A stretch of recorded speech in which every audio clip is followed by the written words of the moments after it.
महिमा में वंशीजू के साक्षात स्वरूप हित सजनी स्वरूपा हित स्वरूपा महाप्रभु श्री हरिवंश चंद्रजू श्री देववन में विराजमान है। इस समय महाप्रभु की अवस्था 11 वर्ष की है। महाप्रभु हरिवंश चंद्रजू साक्षात नित्य विहार अद्भुत प्रेम रस की स्थापना करने के लिए प्रकट हुए, जो अत्यंत रहस्यमय गुप्त रस रीति है।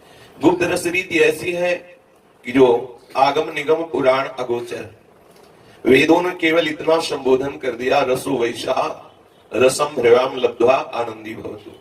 वो पर ब्रह्म तत्व रस स्वरूप है। उस रस स्वरूप को जानने वाला भी आनंद स्वरूप हो जाता है, रस स्वरूप हो जाता है। पर वो कैसा है ऐसा वर्णन करने में वो नेति नेति कह के इतना ही नहीं, इतना ही नहीं ऐसे संबोधन करता है। पर वृंदावन के रसिकाचार्यों ने वो इतना ही है ऐसा अनुभव कराया पूर्ण स्वरूप से। ये सामर्थ्य प्रेम में है। प्रेम के द्वारा ही हम प्रभु के सम्यक स्वरूप का अनुभव कर सकते हैं। ज्ञान के द्वारा हम प्रभु के आत्म स्वरूप निर्गुण निराकार स्वरूप का अनुभव कर सकते हैं। पर प्रेम उस अंतर्यामी निराकार तत्व का भी अनुभव कराता है और प्रभु की प्रगट लीलाओं का भी रसास्वादन कराता है। पूर्ण प्रेमामृत जब हृदय में प्रकाशित हो जाता है तो कोई भी ज्ञान, कोई भी आनंद, कोई भी रस बकाया नहीं रहता। श्री लाल बिहारी जी और श्री श्यामाजू के चरणारविंद की वो आसक्ति जो किसी अन्य साधन से नहीं हो सकती, महाप्रभु हरिवंश चंद्र जो प्रकट होकर के सहज में प्रकाशित की। आचार्यों का यही कृपा अवतार है कि जो जीव माया में भ्रमित है, केवल शरण लेने मात्र से वो इष्ट में आसक्त हो जाते हैं, उनको अपने स्वरूप का बोध हो जाता है। ये आचार्य कृपा से होता है। ये बहुत प्रपंच माया का ऐसा आकर्षणकारी है, इससे मुक्त हो पाना बहुत कठिन है। बड़ी बड़ी साधना करने पर भी शरीराभिमान बना रहता है। लेकिन वंशी का चमत्कार ऐसा कि आई ब्रजनारी सुनत बंसीरो गृहपति बंधु विसारे दर्शन मदन गोपाल मनोहर मनसी ताप वंशी नाद ने ऐसा आकर्षण किया कि घर परिवार शरीर सबकी शुद्ध भूल गई। एकमात्र मदन गोपाल ही मानस पटल पर छा गए। मदन गोपाल के मिलन की विकलता हृदय में छा गई। मदन गोपाल की स्मृति से अंतःकरण भर गया। समस्त राग नष्ट हो गए, समस्त बंधन छिन्न-भिन्न हो गए और गोपीजन लोक मर्यादा वेद मर्यादा को पार करके श्री लाल बिहारी के प्रेम रस में सम्मिलित हुए। वही वंशी आचार्य स्वरूप से अवतरित होकर विधि निषेध से परे जो महाप्रेम रस है उसका अनुभव कराया। आचार्य चरण की अवस्था इस समय 11 वर्ष की है। एक दिन की बात है कि रात्रि में महाप्रभु हरिवंश चंद्र जो श्यामा श्याम का चिंतन करते हुए विश्राम कर रहे थे कि अचानक तंद्रा लगी और उस तंद्रा में महाप्रभु ने स्वप्न में देखा कि साक्षात लाडली जो महाप्रभु के समीप आई और कह रही है, एक दिवस सोवत सुख लह्यो श्री राधे सुपने में कहो। एक दिवस सोवत सुख लह्यो श्री राधे सुपने में कहो। द्वार तिहारे पीपर जो है ऊंची डार शबनी में सो है। द्वार तिहारे पीपर जो है ऊंची डार शबनी में सो है। तामे अरुण पत्र एक न्यारो जामे जुगल मंत्र है भारो। तामे अरुण पत्र एक न्यारो जामे जुगल मंत्र है भारो। देहु मंत्र तुम करहु प्रकाशा रसिक जननी की पूजबहु आशा। लेहु मंत्र तुम करहु प्रकाशा रसिक जननी की पूजबहु आशा। पूरी रात्रि महाआनंद में श्री श्यामाजू स्वप्न में प्रकट हुई और कहा, हे हित सजनी, प्रातः काल सामने आपके द्वार के जो पीपल है उसमें एक ऊंची जो डाल है, उसमें एक पीपल के अरुण पत्र में हमारे नित्य विहार का बीज मंत्र, जिसे निज मंत्र कहते हैं, वो उसमें लिखा हुआ है। प्रातः काल उस मंत्र को स्वीकार करके आप सबको इसी मंत्र के प्रभाव से हमारे नित्य विहार रस का अनुभव कराए। जो इस मंत्र का सतत आश्रय लेकर जप करेगा वो निश्चित हमारे सहचरी बप्पू को प्राप्त हो जाएगा। महाप्रभु प्यारी जी के उस स्वरूप का जो सहज सौंदर्यता की सीमा है, चिंतन करते रहे। प्रातः काल होते ही उन्मत्तता छा गई और महाप्रभु दरवाजे के सामने ही बगीचे में जो पीपल का पेड़ था वहां पहुंचे और बेसुध हो रहे हैं। श्री लाडली जी ने स्वप्न में प्रकट होकर ऐसा कहा है, महाप्रभु बस इतना चिंतन करते हुए बेसुध हो रहे। मानस पटल पर निकुंज विहारिणी की अद्भुत शोभा छाई हुई है। ऐसा चिंतन प्रबल हुआ, ऐसा प्रेमोन्माद हुआ कि शरीर की शुद्ध भूल गई और भूमि पर मूर्छित होकर महाप्रभु गिर पड़े। इतने में ही महाअमृतमय कर कमल का स्पर्श प्राप्त हुआ। देखा कि समीप में साक्षात श्री लाडली जी महाराज विराजमान है। लाडली जो दुलार करती हुई हित महाप्रभु से कहा कि जो हमने स्वप्न में तुम्हें संबोधन किया, देखो ये वो ऊंची डाल है जिसमें वो अरुण पत्र है।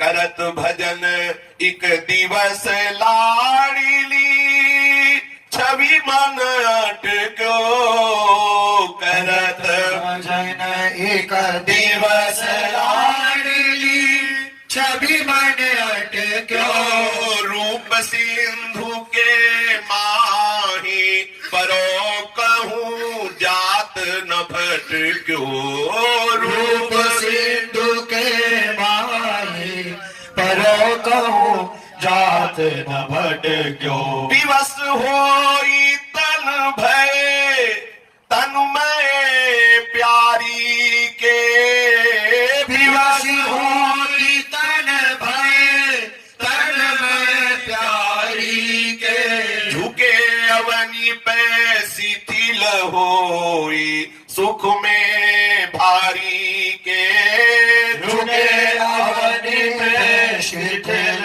होई सुख में भारी के, कृपा करी श्री राधिका प्रगट हो दर्शन दियो, कृपा करी श्री राधिका प्रगट होय दर्शन दियो, अपने हित को जानी के हित सो मंत्र सुनाए दियो, अपने हित को जान के हित सो मंत्र सुनाए दियो।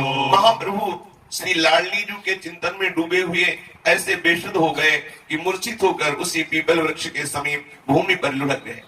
बेसुध अवस्था में श्री लाडली जी साक्षात प्रकट हुई। प्रकट होकर श्री हितजू का दुलार किया। जे भी स्पर्श किया, महाप्रभु के हृदय में अद्भुत चेतना जागृत हो गई। आंख खोल के देखा, जो ध्यान का विषय श्री लाडली जी महाराज है वो साक्षात सामने विराजमान है। प्यारी जी ने स्वयं अपने श्री मुख से महामहिमा में जो हमारे राधा वल्लभी संप्रदाय का निज मंत्र है, बीज मंत्र है, नित्य विहार का मूल है, समस्त रसिक महापुरुषों ने इसी मंत्र का चिंतन करके नित्य विहारी श्यामा श्याम की अद्भुत रसमयी लीलाओं का गायन किया है। जिन लीलाओं का दर्शन किया वही लीलाएं वाणी में गायन की। जैसे एकमात्र क्लीम शब्द में अद्भुत त्रिभुवन को प्रेम में डुबो देने की सामर्थ्य है। जब वंशी में प्रभु श्री कृष्ण चंद्र जी ने रास के अवसर पर इस बीज मंत्र का उच्चारण किया क्लीम, तो उसी समय त्रिभुवन प्रेमावेश में हो गया।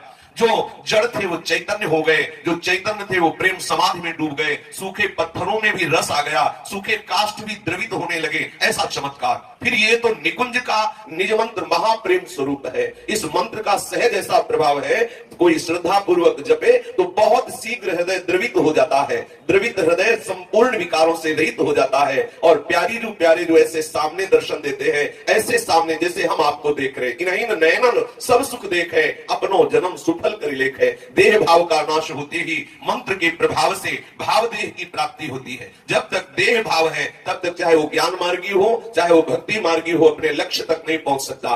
देह भाव में ही सारे विकार हैं, देह भाव ही बंधन है। जब तक इस देह भाव से साधक ऊपर नहीं उठता तब तक इस रस का अनुभव नहीं होता। हमारे मन की गति सहज में नीचे की तरफ है। जैसे जल को कहीं भी छोड़ो नीचे ही जाता है, ऐसे ही मन का सहज स्वभाव है अधोगामी होना। वो नीचे जो प्राकृतिक सुख है इन्हीं का चिंतन करता है, जो ऊर्ध्व सुख चिदानंदमय है उसकी तरफ मन की वृत्ति सहज में नहीं लगती। जैसे नीचे प्रभावित होने वाले जल को यदि ऊपर चढ़ाना है, ऊपर की तरफ प्रवाह करना है तो यंत्र की आवश्यकता है, ऐसे अधोगामी मंत्र को ऊपर उठाने के लिए मन को मंत्र की आवश्यकता है। जब तक मन को मंत्राकार नहीं कर दिया जाता तब तक वो भगवत स्वरूप का, आत्म स्वरूप का अनुभव नहीं कर सकता, क्योंकि मन ही बंधन और मोक्ष का कारण है। विषय चिंतन करने वाला मन बंधन का कारण है और भगवत चिंतन करने वाला मोक्ष का कारण है। पर मोक्ष प्राप्त महापुरुषों के लिए भी जो अत्यंत गोप्य रस है वृंदावन श्री श्यामा श्याम का नित्य विहार रस, ये किसी और मंत्र के प्रभाव से मिलना असंभव है। इसीलिए सहचरी स्वरूप आचार्य चरण प्रकट होकर के श्री जी के द्वारा दिए हुए इस निज मंत्र के प्रभाव से अधम जीव को, अनाधिकारी जीव को भी सहचरी भाव से युक्त किया। श्री स्वामिनी जी ने अपने श्री मुख से ये मंत्र, निज मंत्र दिया महाप्रभु को, और वो पत्र जो पीपल की डाल पर अरुण वर्ण का था उसमें अंकित जो दिव्य चिदानंद स्वरूप निज मंत्र है वो दिया, इसे सिंहासन पर विराजमान कर लो और इसी के द्वारा अपने शरणागतों को हमारे नित्य विहार रस का अनुभव कराओगे। हमारे यहाँ राधई वेष्टम संप्रदायिक कर्ता आचार्यो राधा मंत्रदा सद्गुरुश्च मंत्रो राधा यस्य सर्वात्मनेवम वंदे राधा पाद पद्म प्रधानम। हमारी इष्ट है श्री राधा। नित्य विहार रस की उपासना में सर्वोपम इष्ट का जो स्वरूप प्रकाशित है वो गोरे चरणारविंद है। श्री भगवत ऋषि जी ने भी कहा है, नवल किशोर उपासना जुगल मंत्र को जाप, जुगल मंत्र को जाप वेद रसिकन की वाणी, श्री वृंदावन धाम इष्ट श्यामा महारानी। जब तक श्यामा महारानी के चरणारविंद की आराधना नहीं होगी, श्यामा जी के गोरे चरणारविंद में इष्ट भाव नहीं होगा, तब तक जो श्यामा श्याम की अद्भुत नित्य विहार वृंदावन रस का जो अद्भुत रस बरस रहा है ये अनुभव में आने वाला नहीं।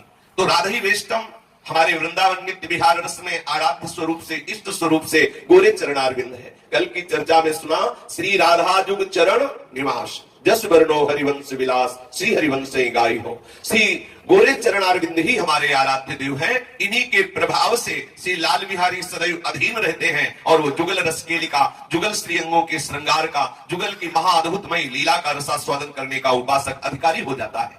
सांप्रदायिक कर्ता हमारे हित संप्रदाय की आचार्य है श्री राधा किशोरी। राधई वेष्टम हमारी इष्ट राधा, संप्रदायिक कर्ता आचार्यों श्री राधा, मंत्रदा मंत्र देने वाली सदगुरु श्री राधा और मंत्र भी श्री राधा, जिनका सब कुछ श्री राधा है, ऐसे श्री हरिवंश चंद्र जी को हम नमस्कार करते हैं। श्री स्वामिनी जी के द्वारा जो प्रदत्त निज मंत्र है, जे भी महाप्रभु के हृदय में गया महाप्रभु विकल हो गए और स्वामिनी जी प्रगट में अंतर ध्यान हो गई। महाप्रभु की ऐसी विकलता बढ़ी कि रोम रोम खड़ा है, आंखों से अश्रु झर रहे हैं और बार बार मुख से श्री राधा श्री राधा श्री राधा ऐसा निकल रहा है। श्री लाडली जी के प्रदत्त मंत्र में ऐसी महामहिमा में सामर्थ्य है, विश्वास कीजिए कितना भी कठोर हृदय क्यों न हो, हम अपने हृदय से जानते हैं संन्यास मार्ग में जो उपासना पद्धति है उसमें पूर्ण निरपेक्ष हृदय हो जाता है। हृदय में कहीं भी कोमलता नहीं रहती। ये जो मैत्रा करुण एवच ये ज्ञानी में नहीं रहता, क्योंकि दूसरा हो तो मैत्री करे, दूसरा हो तो करुणा करे। जब स्वयं मैं है तो मैं में कहां करुणा, मैं में कहां मैत्री। जो अद्वैष्टा सर्वभूतानाम मैत्रा करुण एवच निर्ममो निरहंकारा सम दुखा सुखा क्षमी। सब लक्षण ज्ञानी में मिलेंगे, दो बात नहीं होगी, ना तो मैत्रा होगा ना करुण होगा। क्योंकि किससे मित्रता करे, द्वैत हो, दूसरा हो तो मित्रता करे। करुणा किस पर की जाए, अपने पे, वो तो दूसरा हो तो करुणा करे। इसलिए जो ज्ञान मार्ग की उपासना का उपासक होता है बहुत कठोर हृदय हो जाता है। ऐसे कठोर हृदय में द्रवण क्रिया कर पाना सबसे कठिन बात होती है। और निज मंत्र का ऐसा प्रभाव है कि ऐसा द्रवित हो जाता है कि खुद को पता नहीं चलता हम क्यों रो रहे हैं।